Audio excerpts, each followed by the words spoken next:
E vocês, já ouviram falar no implante coclear?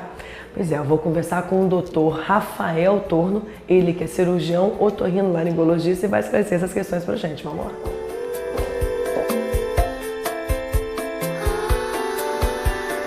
Lights go out and I can't be saved. Tides that I tried to swim against put me down upon my knees. Oh, I beg and plead, singing.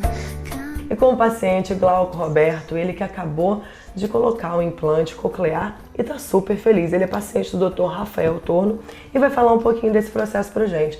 Glauco, vida nova agora após o implante, né? Exatamente. Agora, com a ativação do implante, vou ganhar mais independência, que antes eu não tinha no aparelho, porque minha perda é considerada uma perda muito grave. Então, de primeiro lugar, vai ser essa independência que eu vou ganhar com o implante coclear. Sua vida de volta, né? Sem depender dos familiares e amigos, né? Exatamente, né? Meu dia a dia, né? Que não é todo momento a gente tem que ter o familiar próximo para poder estar dependendo para me comunicar. Agora não, eu sozinho eu posso estar me comunicando no trabalho, seja na vida pessoal, entendeu? Eu vou ganhar essa liberdade. E agora também faz parte do procedimento o acompanhamento com a fonoaudióloga, né, doutora Mariana? Exatamente, para né? poder fazer essa... Isso, o primeiro processo foi a cirurgia com o Dr. Rafael. Agora eu vou fazer um acompanhamento com a doutora Mariana, para poder estar estimulando o nervo auditivo, para poder chegar ao ápice do aparelho. Tá ter ansioso? o ganho do aparelho Você auditivo. tá ansioso? Ah, um pouco, né? Parabéns, viu? Sucesso Obrigado. na nova vida. Agradeço.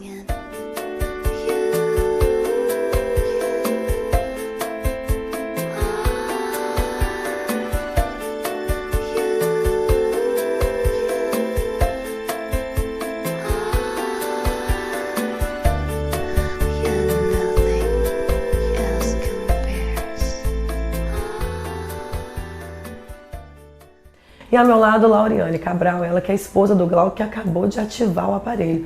Lauriane, conta um pouquinho de como que foi esse procedimento. Desde que você o conheceu, ele já era surdo de um lado, certo? Sim, ele já tinha a deficiência auditiva do lado direito.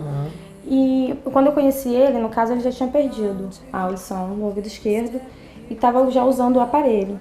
Nós nos conhecemos através do Facebook, das redes sociais. E...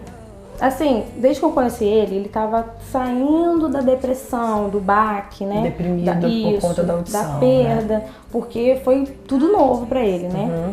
Ele ouvia, estava na faculdade, interrompeu a faculdade, parou tudo, parou a vida dele toda. Ou seja, saiu, né, de uma vida normal, Isso. né, para uma depressão e depois... Isso aí. Aí nós nos conhecemos, teve um tempo de namoro, casamos, logo veio a nossa filha. Que é linda, tá ali fora pintando, parabéns. Obrigada. E então, agora, porque depois Ele da se nossa sentiu filha, confiante de fazer esse depois de fazer estar essa cirurgia. casado, com a vida mais estabilizada, saiu da depressão, nós ficamos sabendo através uma colega de serviço aqui do Dr. Rafael, que estava acontecendo o implante coclear na cidade. E o melhor, né? Oferecido pelo plano de saúde Isso também, mesmo. né? E o plano dá cobertura total, entendeu? Tem o suporte que vem. E ele se sentiu mais animado. Bom, então a partir de agora é basicamente uma vida nova, né? É isso aí. E antes disso, tinha um cuidado específico? Tinha certas coisas que você deveria fazer para poder lidar com ele no dia a dia por conta da falta da audição? É questão de adaptação. Se você vai se adaptando ao meio que você se encontra. Porque eu não posso chamar ele se ele tá descosta. Eu tenho que tocar nele, eu tenho que ir até a frente dele para ele poder me entender. Eu tenho que falar de uma certa forma que ele consiga ler os lábios, porque a audição dele não completa. Ele completa a audição dele com leitura labial. Então tem todo esse jeitinho processo, que a gente vai se adaptando dia a dia. E ele tá super ansioso, né? Ele tá bem feliz, seguro, né? de si, entendeu? É uma coisa que antes ele ficou sabendo que tinha um implante, mas ele não se sentiu seguro porque ele não tinha o conhecimento. Aí, já a equipe passou toda a parte técnica pra gente, nós nos sentimos seguros para estar fazendo. Que ótimo. O Dr. Rafael e a doutora Mariana. Obrigada, viu? Parabéns. Every smile you fake, every claim you stake, I've been watching you. E ao meu lado, o Dr. Rafael Torno, ele que é cirurgião otorrinolaringologista. Dr. Rafael, primeiro te parabenizar, né, pela excelente iniciativa de fazer um procedimento tão delicado aqui na nossa região, atendendo não só a cidade também, como os lugares aqui por perto, né? Primeiro, parabéns. Segundo, eu queria que você esclarecesse um pouquinho do que é esse implante coclear, do que se trata e qual a indicação do paciente para fazer? Então, existem alguns critérios que a gente tem que usar para você poder indicar a cirurgia. Nesse caso, são vários critérios que a gente utiliza. Existe basicamente dois tipos de paciente, que a gente chama de pré-lingual e o pós-lingual. O pré-lingual é aquele paciente que nunca escutou. E o pós-lingual que durante a vida adulta, já tendo oralizado, ele perdeu a audição. E cada tipo de paciente você tem um critério peculiar. Usado, né? O grande detalhe, assim, o pré-lingual, você tem que trabalhar com bebês, fazer toda a triagem auditiva desde o início da vida, e você faz o primeiro exame, que é o famoso teste da orelhinha, e depois você vai com outros exames, consulta com o otorrino, até você fechar o diagnóstico. Então isso demora em torno de 3 a 6 meses para você fechar o diagnóstico. E hoje, cada vez mais, é indicado você fazer a cirurgia do implante coclear quanto mais cedo tiver o diagnóstico, porque foi justamente visto para poder ter um retorno mais rápido. Mais rápido, porque a privação da audição, a privação do som, torna-se cada vez mais difícil, não somente a pessoa escutar, mas ela entender o que está escutando. Ela compreender o som, ela oralizar, ela voltar a falar, no caso do pós-lingual, ou aprender a falar no paciente que nunca escutou o som. Então, o tempo de privação é importante.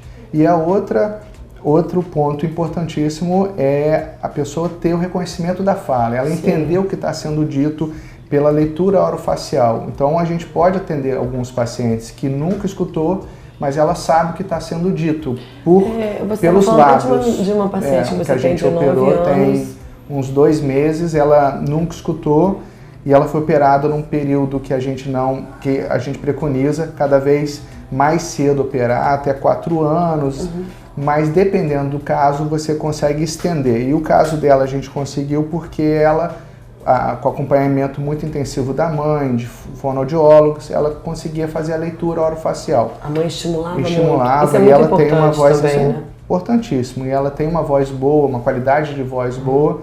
Então ela tinha a leitura orofacial mesmo tendo um tempo de privação longo.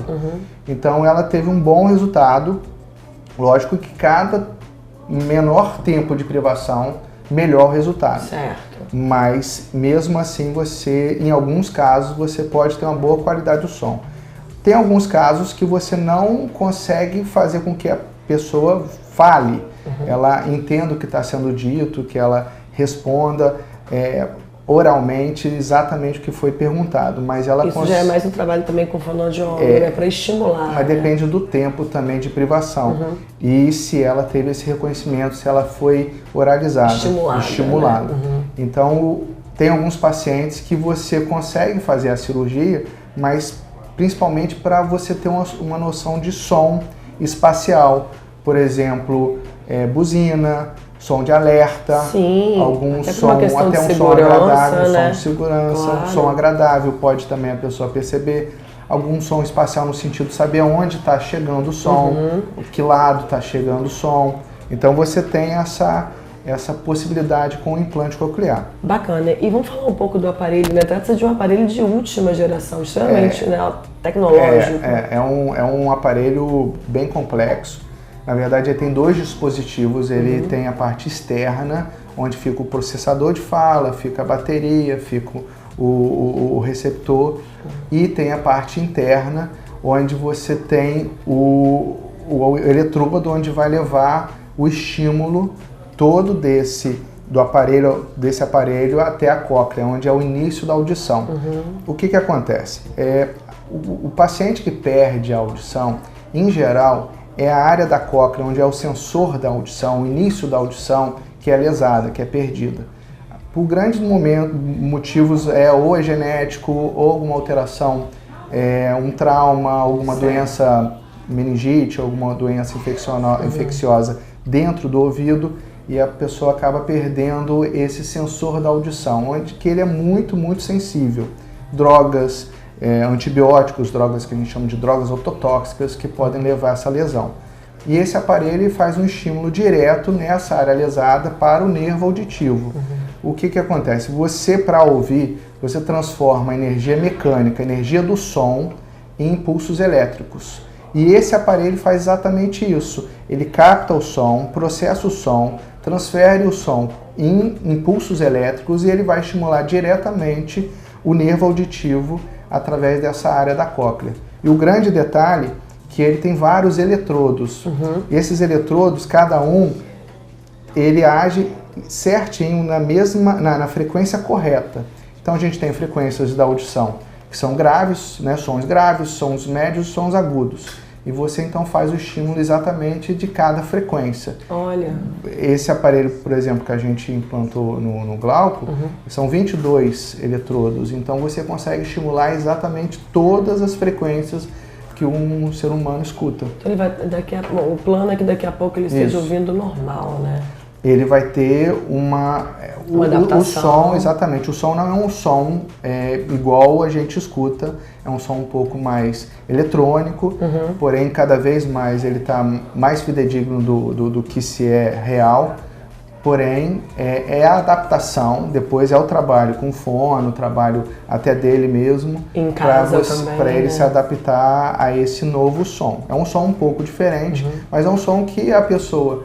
Porque o grande detalhe desse implante é que você faz um estímulo do nervo auditivo para o cérebro fazer a que a gente chama de neuroplasticidade. É o cérebro que molda esse som, reconhece o som, interpreta e torna-se como uma palavra, como uma fala, como algum tipo de som. Correto. Então, é nesse estímulo do nervo direto ao córtex cerebral, ao cérebro, que o aparelho vai agir e vai fazer, aí depende do cérebro do paciente, com o estímulo, com fome, uma com série ele de mesmo, fatores, exatamente, né? Para ele ter um ganho. Dependendo de cada caso, tem um ganho muito bom, tem outros que tem um ganho, como eu te disse, mais de alerta, de sons de locais, entendi. Porém não reconhecimento de fala, não de voltar a falar. Agora, doutor, outra coisa mas que isso depende muito da parte da privação do som. Claro.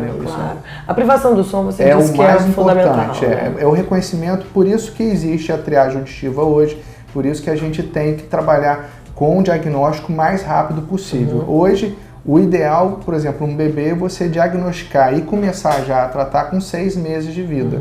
O que é tratar? Você não só vai diagnosticar, mas essa criança vai usar um aparelho auditivo durante um período para ver se com o aparelho auditivo ele tem o estímulo já que consiga fazer com que ele volte à socialização, porque isso ao meio acontece social. Também, né? Pode, só com aparelho auditivo, aqueles aparelhos de amplificação, ele pode viver a vida social normal. E em torno de 1 ano de idade, hoje a gente tenta operar esses pacientes que mesmo com aparelho auditivo, esses aparelhos de amplificação, não conseguiram. 1 ano de idade, então já tem? Hoje o que mais se tenta fazer, não é o que a gente consegue, mas o que se tenta fazer com 1 ano de idade. Que já tem a cóclea formada, já tem a parte cirúrgica, você já tem um espaço bom. É tudo menor, né? É tudo menor, criança, mas não é com 6 meses. Sim. Então 6 meses é menor ainda. Sim. Então com 1 ano a gente tem um espaço melhor para operar e tem excelentes resultados. Quanto mais jovem, quanto menor a privação auditiva. Lógico. Bom, e para quem tiver mais dúvidas, entre em contato, o telefone da clínica está aqui e a rede social também. A gente vai para o intervalo e já volta com mais conexão.